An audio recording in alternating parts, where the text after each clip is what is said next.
This is very subtle.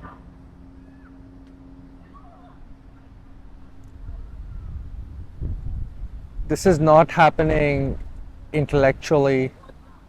This is not happening emotionally. This is not happening physically. This is happening energetically. If you are aware, you'd notice a tendency to seek, to grasp at things.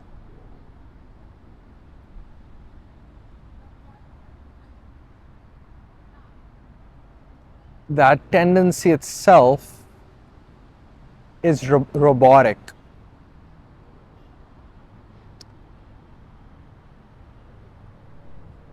And it's creating an embodied sense of separation.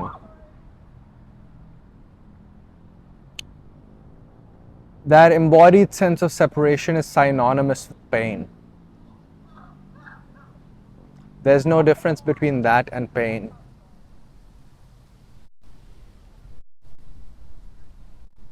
That embodied sense of separation is the root problem in our lives.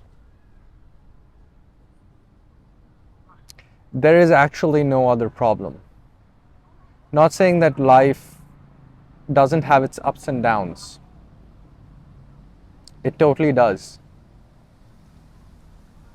But when that embodied sense of separation loses its grip,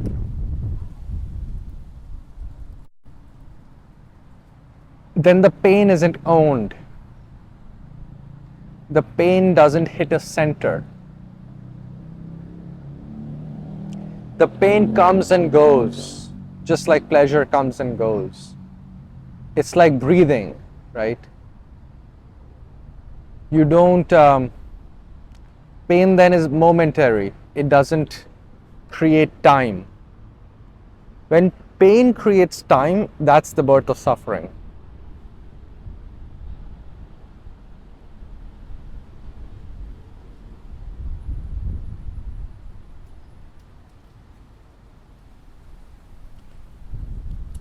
When that seeking or grasping tendency fully comes to a rest, that's what the Buddhists have called cessation.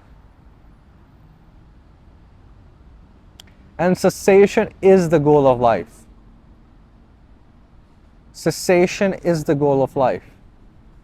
And here we're not just talking about cessation of suffering, we're actually talking about the ceasing of a psychological or energetic process of seeking and grasping. Once that ceases, your psychological identity crumbles. The more it ceases, the more it crumbles. The more it crumbles, the more there is liberation.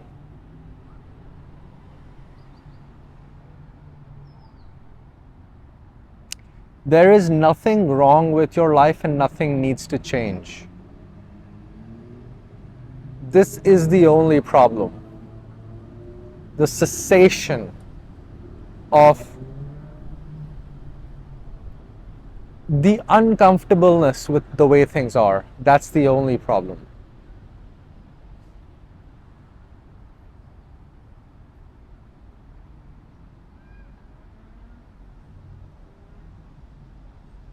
And uncomfortableness with yourself and uncomfortableness with other people. That's, I think, 70 to 90% of our suffering. And uncomfortableness with ourselves and an uncomfortableness with other people. 10% of it would be random pain that happens due to entropy.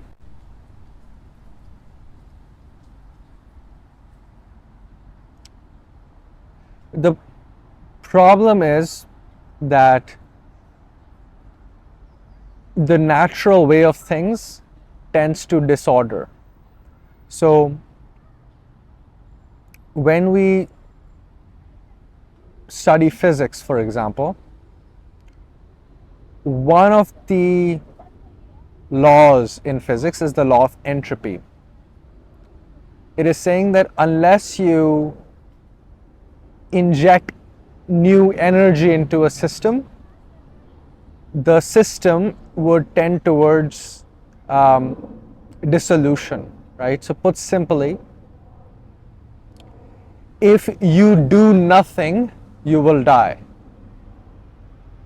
So in order for your body to survive, you must go outside, get fruit, buy groceries, earn money.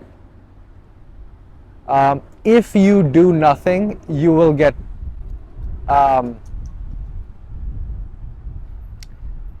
fat. Basically, it's easier to get fat than it is to get slim, right? Because our natural tendency is to overeat. If you do nothing, the natural tendency is to waste our time, right? And not be productive, procrastinate, for example. So it's much harder to create order in our lives than it is to embrace disorder, because disorder is the nature of things.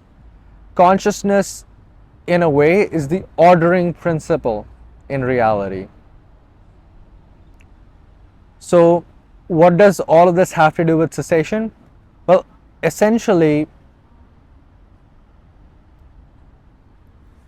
if you are ordering reality, you are paying attention outside.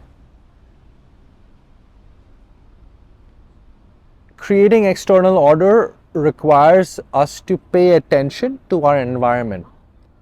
However, psychological and energetic cessation requires us to pay attention inside.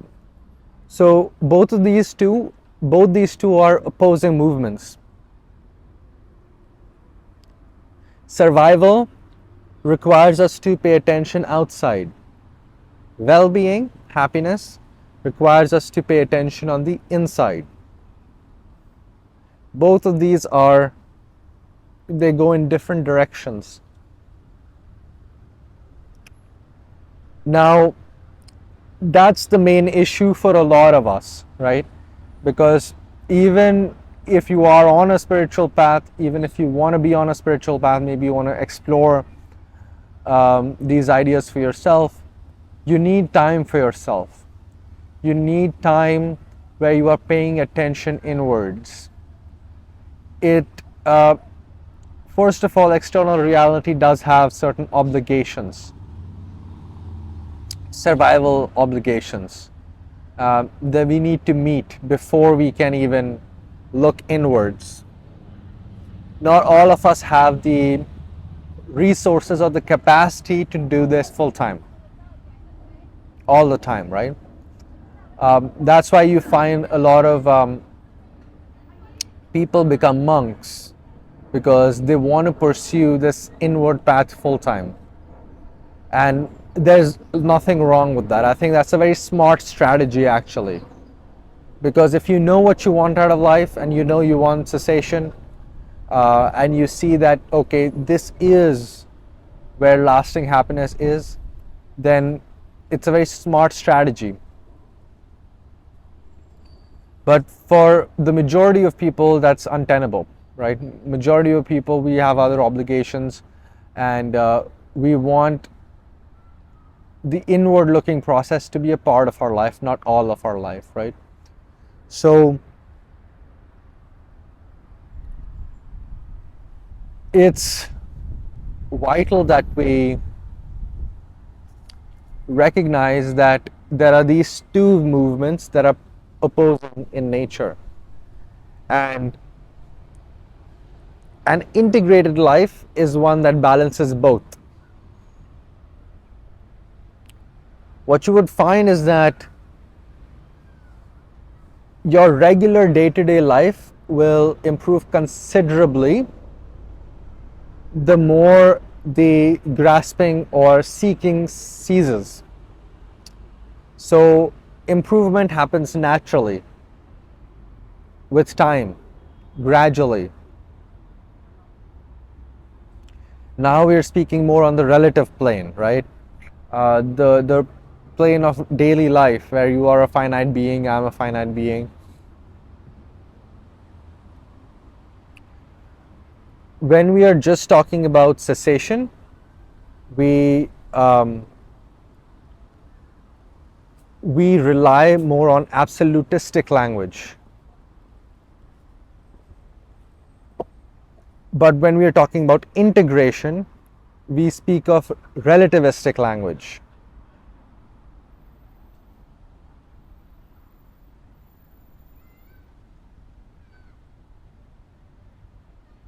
So don't be confused by people who speak about these matters, because a lot of them just speak about the absolute dimension, where we are just focusing on the inward facing path. There are actually two paths, and both of them are equally, how should we say, equally important to the process. Think of it as the dual nature of breathing. One part of breathing is the inhalation, and the other part of breathing is the exhalation. So the absolute path is the inhalation, and the relative path is the exhalation, right? So teachers who are traditionally non-dual, they fall into the inhalation path. They draw a lot from the Vedantic teachings in the East. Similarly, there are people who actually focus a lot more on the integration and embodiment. They draw a lot from the tantric tradition in the East. Not saying that the West doesn't have its own model, it certainly does. If you look at the Christian mystics, they tended to be a lot more, they had a sharper focus on the embodiment aspect, because without embodiment the world doesn't transform, right? You and I are here because somebody took the time out to speak on these matters. Otherwise, in the absolute dimension, there's just silence, right? And how does silence influence world ethics? How does silence influence philosophy?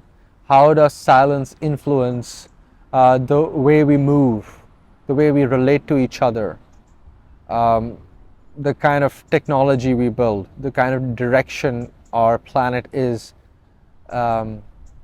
moving towards, right? So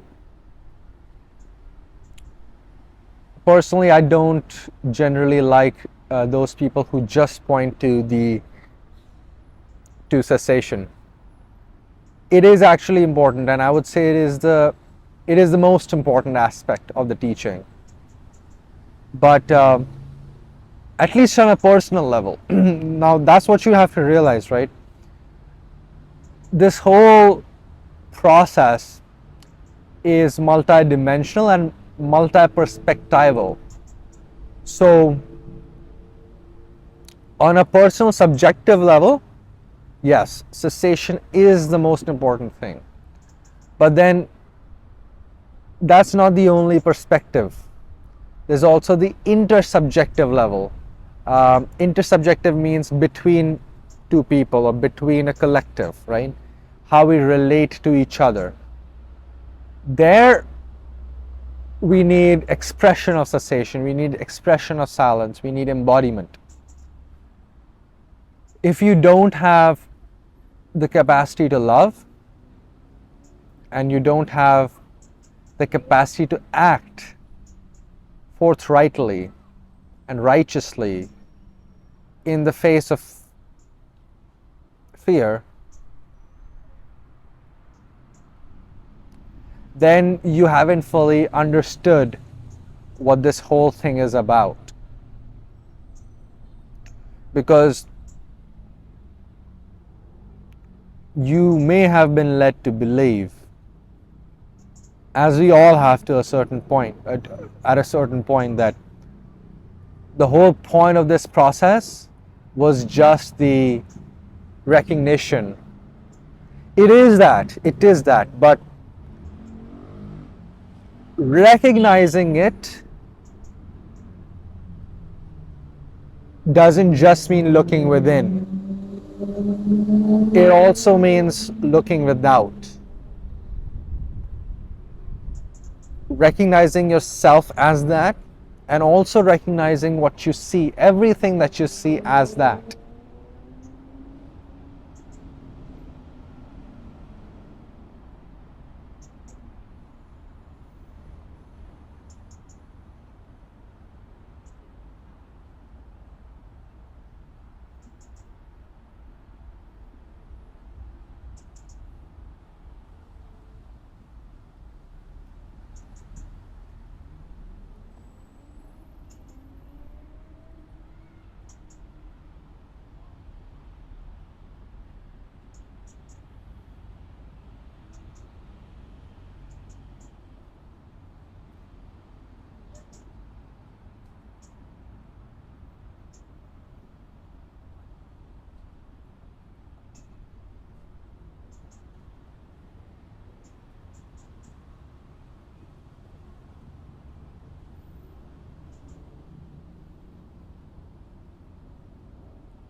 The more it ceases, the more whole you become.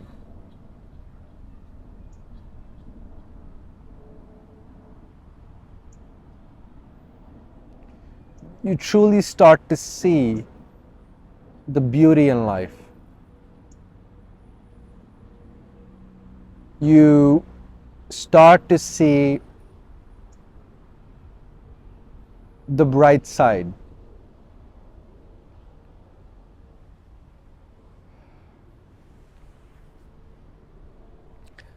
I mean, for me, like, I couldn't,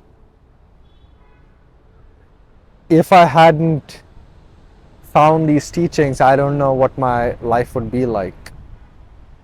I see that there is a lot of potential for suffering in the world.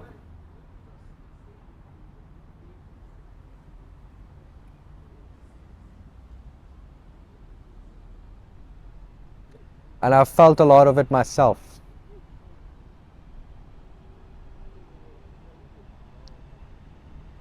What kept me going was the knowledge that the only thing that needed to happen was this energetic cessation that we have been talking about. And that's really the only thing. The good news is that while there is a lot of pain in this world, your suffering is entirely self-caused. And by that I don't mean that the person is to blame or they're doing it intentionally. No, like, it's an unconscious process. It's an unconscious process happening.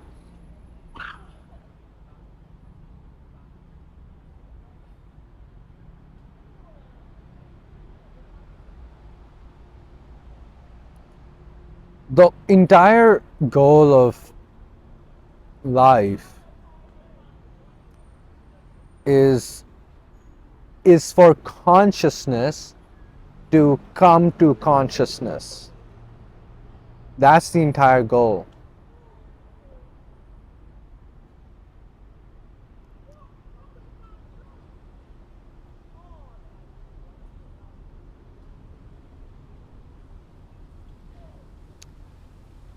While I'm not completely sure about what I'm going to say next,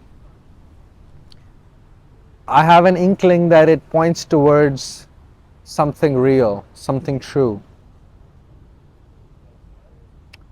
When you look at the entire process of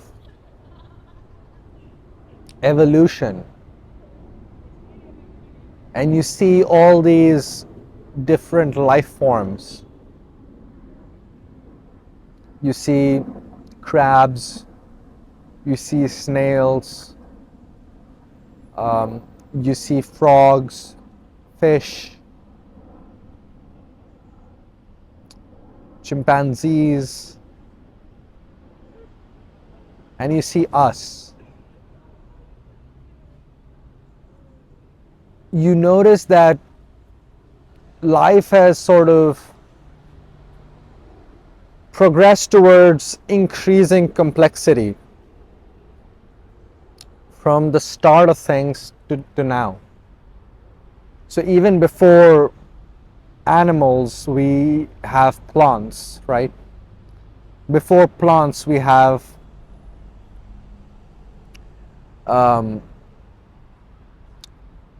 inanimate objects,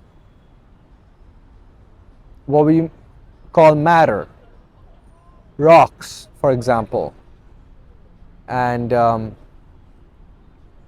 the earth, right? The ground of things. And a lot of people are suggesting today that this whole consciousness emerged out of matter. I think that's a false position, because what we are calling as the ultimate reality is not non-dual. So even what they call matter is the ultimate reality. There's no ultimate causation because there's no separation, right? I think a more accurate picture of the creation process is this. In the beginning, consciousness has been unconscious, right? And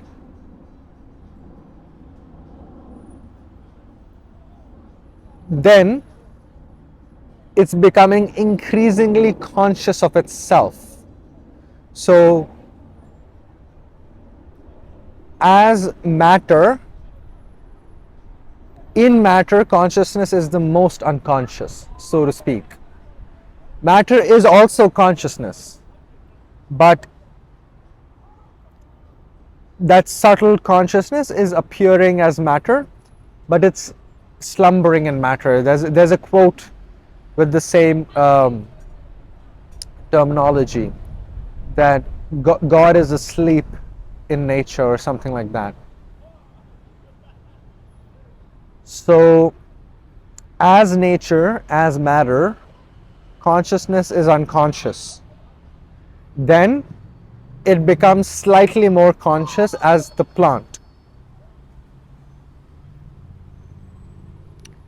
So this increasing complexity is not the increasing complexity of just the physical form. It's the increasing complexity of the finite container of infinite consciousness. The evolution of the soul, so to speak.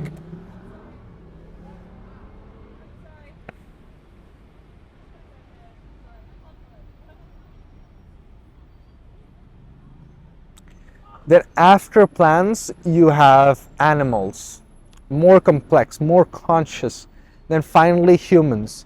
So as far as human beings know, we are the most complex, most self-aware beings in the universe, as far as we know. It is very, very possible that there are beings who are far, far more advanced than us. It's very likely that that's true. But we haven't yet come across them.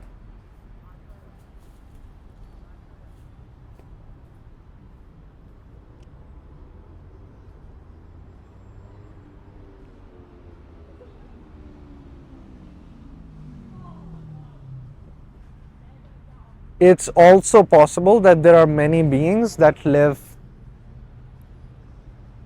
that don't need a physical form to exist. Because that subtle consciousness is, you can say, the primary. So it doesn't need to take form. It can take form if it chooses to, but it doesn't need to.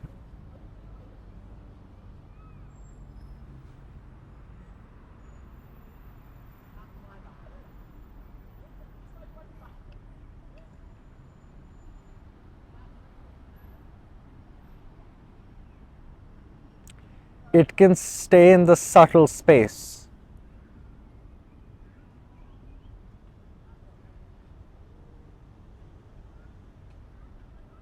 It can create pockets of energy for itself and exist as a separate entity. Even that is not liberation, but that is a higher form of life. So essentially, you can have an alien which is far more advanced than Ramana Maharishi or Nisargadatta Maharaj in terms of their cognitive capacities, physical capacities, what have you, but it will still not be liberated. So, for example, there have been many mystics in the past who came from a very who didn't receive any traditional schooling. For example, Einstein, for example, was a very intellectual, very advanced, complex organism compared to somebody like Saint Kabir. Einstein was far more cognitively advanced, but we don't see Einstein as a quote mystic, but we see Kabir as a mystic. So the relative advancement of the organism has nothing to do with liberation. Although if an organism is advanced, it can manifest a lot of things, especially change. And that can be positive change if the nature of being is sort of revealed to them in that case.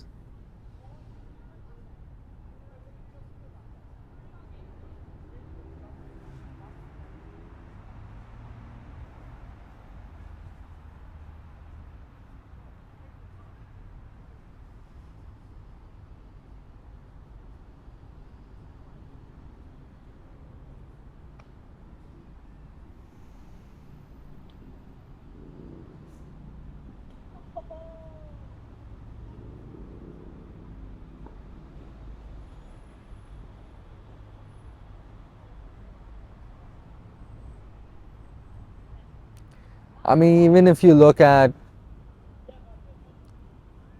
ants, for example, like, what are they really trying to do? If you watch their behavior, you see that they're essentially scurrying. They're scurrying for food. And most of their life is spent scurrying for food and in their community.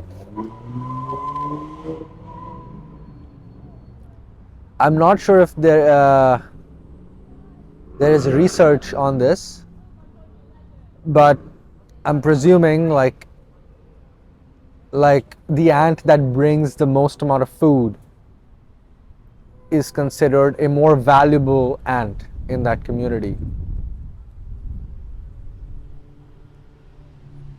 Although I'm not sure these status rankings operate outside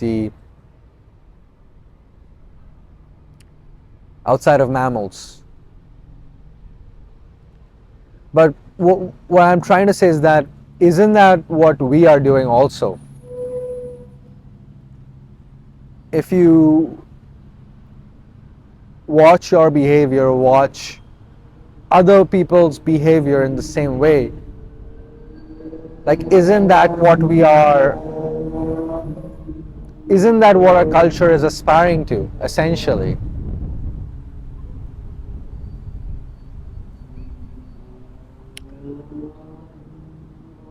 That is exactly what people mean by success. Success is the exact same thing as having a high status position in society. And how to have a high status position in society? By giving society something it needs, something valuable that it needs.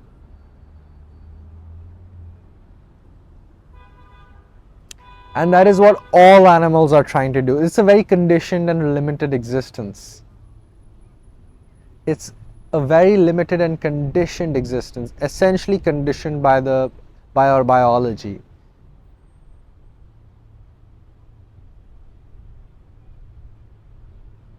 We are seeking mates, we are seeking new food experiences, gourmet experiences, and we are seeking status and respectability. All of these are important for our lower drives. And by lower, I don't mean to make a value judgment. I mean this more technically. Lower as opposed to our higher drives for finding passion in life, finding love, finding connection, so to speak.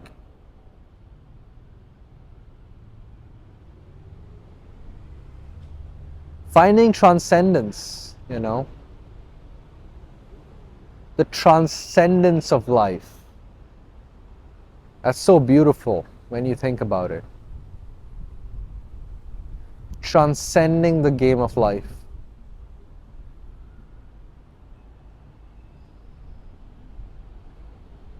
Art, poetry,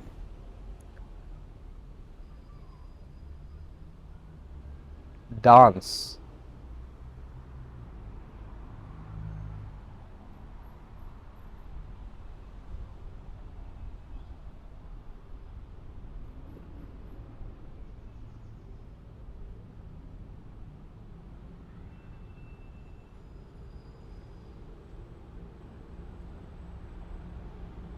reading, consciousness work.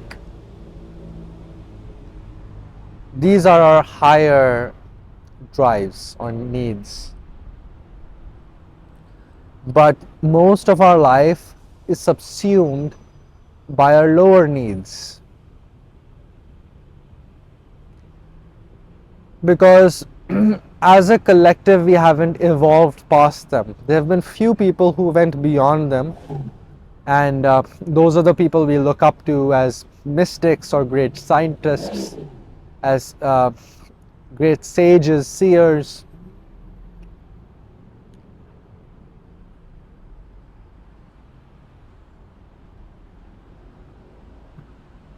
People who have literally touched the divine. And you don't have to be a quote unquote mystic to touch the divine. You can touch the divine in anything that you do if you do it well. I was listening to an audiobook by Ken Wilber the other day, and he was explaining how the highest levels of development in anything embody a quality of transcendence, embody a quality of spirituality. For example, when we look at somebody like Michael Jordan, who's a great sportsman, or Lionel Messi, right? This is the reason why many people call them God of basketball or God of football, is because they reached a level of mastery that touched something beyond human. Similarly, with great poets and painters like Da Vinci, right? They touched the transcendent. Mozart, Beethoven, they touched the transcendent. And their contributions have endured through thousands and thousands of years for this very reason. They showed us a door, that life can be more. They showed us a path beyond the mundane, path beyond the humdrum of life, essentially. And I see this in great entrepreneurs as well. Regardless of what you think of him, I think Elon Musk is on a transcendent mission as well. So the real magic happens when the higher self meets the lower self. It's not that you hide in the higher self and go off to the Himalayas and sit in a cave, although that's a beautiful, beautiful path in itself. But if you ask a normal person, they're like, okay, I actually prefer to be integrated. I would want the lower self and the higher self to be one. That's where the magic happens. Because that's what being whole is about. Being whole doesn't mean being spiritual. Being whole means being one within yourself, not having any splits between the lower nature that seeks status, that seeks recognition, that seeks community. Because if you just seek the higher things, they will never have a material container. You will love, but you will love in the abstract, not in the daily flow of life as you meet animals, as you meet people. And you will reason, but you will reason in the abstract. You will never apply your knowledge to anything specific, to anything timely. So our goal as people who are interested in this is to take a swan dive into the world of people, places, activities, and come back down into our bodies, into our hearts, and create something exquisite, something remarkable. Not for any reason, not for a reason, but for art, for beauty.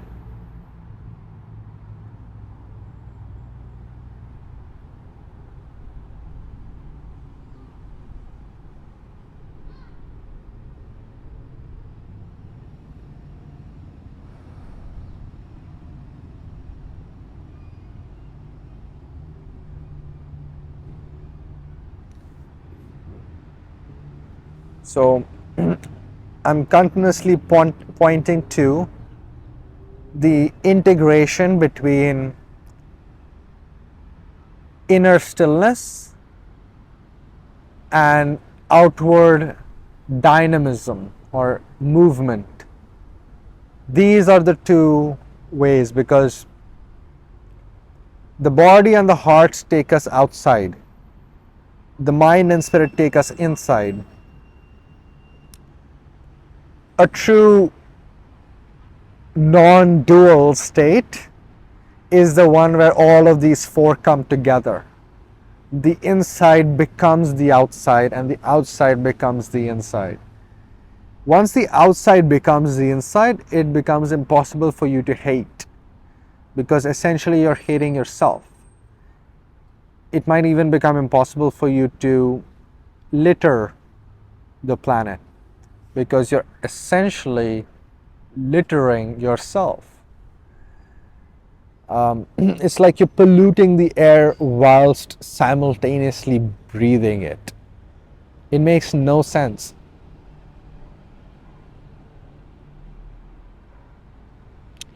And it's such a delicate ecosystem. It's such a delicate ecosystem.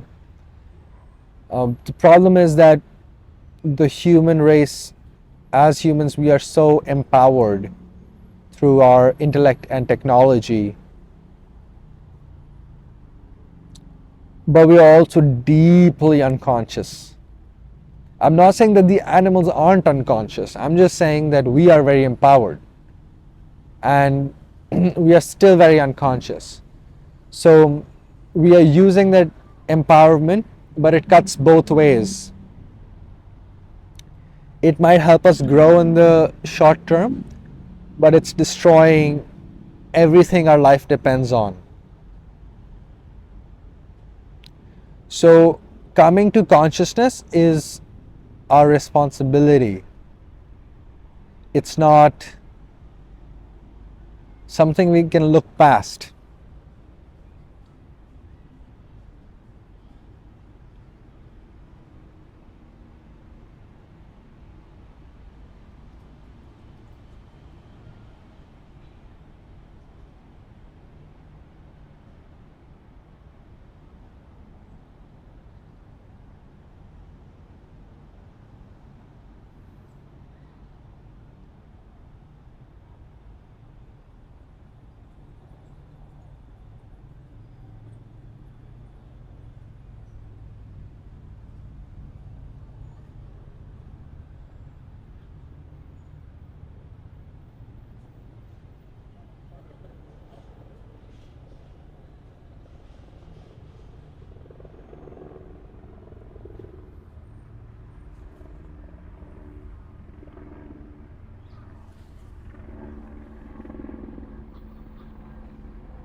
The sense of seeking hates silence.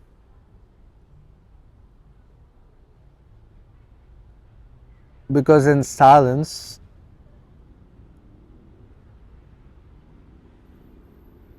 it becomes aware of itself. And that's what it hates the most, becoming aware of itself. And that's why it's drowning in things. It tends to drown itself in the world because it doesn't want to come back home to itself.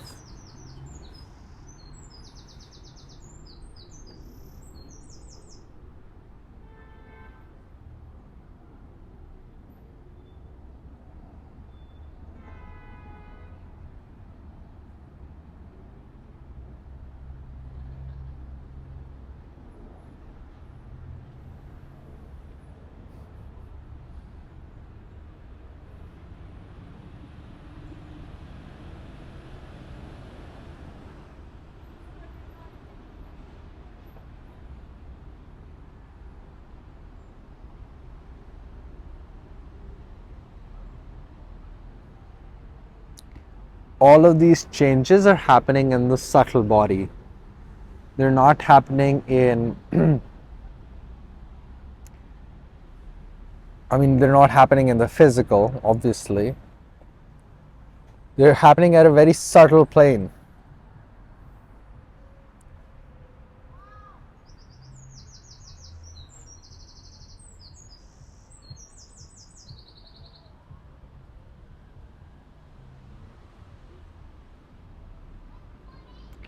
It's so imperceptibly subtle that there's no wonder why people can't grasp it.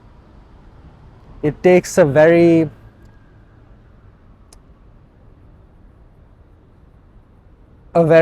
introspective, self-reflective kind of mind, a very fine-tuned instrument. So, personally, I do believe that, just like anything, there do seem to be a certain kind of person who is more interested in these things, interested in exploring their subjectivity. And these people tend to be intuitive, introspective,